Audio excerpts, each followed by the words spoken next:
Like after the Supreme Leader's death and the ensuing chaos in Tehran, are these emergency calls actually negotiating a ceasefire, or are they simply being used by the GCC to deliver final warnings before a counter-strike? I think the United States, if it will come in a few days to some kind of ending, it will be more by commanding or dictating the terms to end it on Iran, and Iran most likely would have to accept rather than full negotiation. The dilemma is that any kind of contact with the regime, giving some kind of legitimacy to the regime. So I think would be a lot of thinking. Is it the right time and is it the right moment to do that? Because the regime is being shaken, the regime has been under pressure, and it will be, we're waiting to see in the next 48 hours to see to what extent the regime still holds its to power. And it's difficult to assess right now, I think.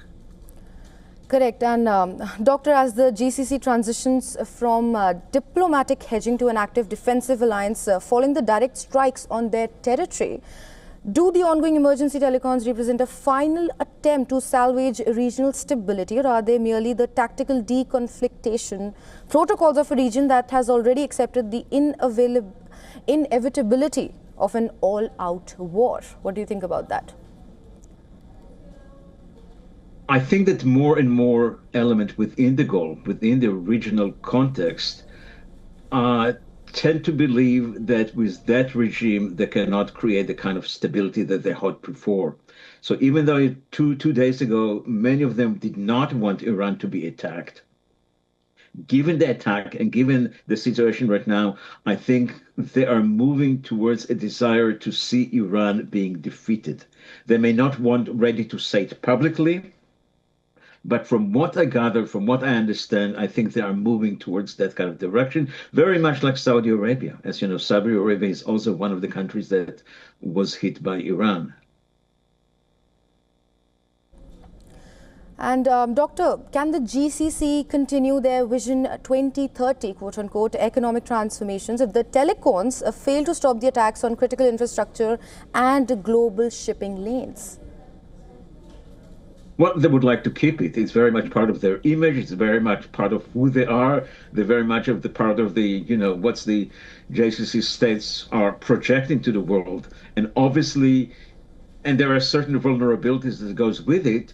And by the fact that Iran is using those vulnerabilities, it may push the leaders of those countries to realize that they cannot do business anymore with Iran. Again, we have not seen it yet. People are cautious. People in the area are cautious to say certain things. That still it's a kind of watch and see and how things go. But I think they are moving towards that kind of perception, that kind of attitude.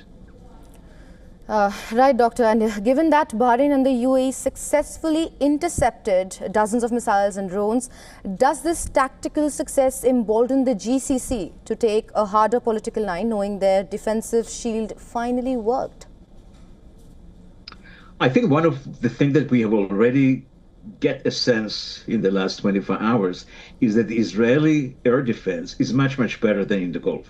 I mean, Israel, it's kind of clear, has established the best air defense, the best missile defense in the world. And I think that those countries, with their access to money, to funding, they will try to have much better defense than they have. I mean, their defense is relied primarily on the United States, and it's not enough. That's the reason why there has been that number of hittings in all those states in the region. So there is a sense of vulnerability, and I think they would learn the lessons from that vulnerability. They will try to protect that, try to correct that. Right. And, as mediators like Oman expressed dismay over the violence, are the telecoms revealing the traditional middlemen? They have finally lost their influence over both Washington and Tehran. I don't know. Oman in a very, very tough situation. On the one hand, they have the closest relationship with Iran. They were the essentially that took a sponsorship over the negotiations. It was very much hours after the the Oman representative, I think it was the foreign minister or the prime minister, he was the one who was talking to J.D. Vance and tried to persuade the United States to postpone any attack, and it didn't go anywhere. I mean, the hours after that conversation, the U.S. and Israel attacked Iran. So I think they may have to, but right now they're the only power who's trying to retaliate. Some Europeans are considering too, at least in the first few hours, and it seems to me that right now they're kind of taking back on that. There is no any anticipated scheduling of the Security Council, for example, in New York, even though there was some talk about it initially. So I think they're trying to see what's going to be the results of that in the next 48 hours, and then to assess and to reassess based on those results. Right. And for decades, the GCC, particularly the UAE and Qatar, they have marketed themselves as a neutral global sanctuaries for business. Since Iran directly targeted Dubai and Kuwait, has the safe haven equation been permanently deleted from the regional playbook? What do you think about that? Again, it's a new development. It's create indeed pressure on that. It shows their vulnerability, and they will have to rethink about it. I think that's part of the reason why they are likely to change their perceptions about Iran, and possibly to come to the conclusion that even they are not going to accept the current theocratic regime in Iran. If that would be the case, and they would be more conciliatory with the U.S. and Israeli attacks, that would change the situation. I think we lost our connection with Dr. Avner Cohen, but thank you so much for joining us. Well, now we have some breaking news coming in.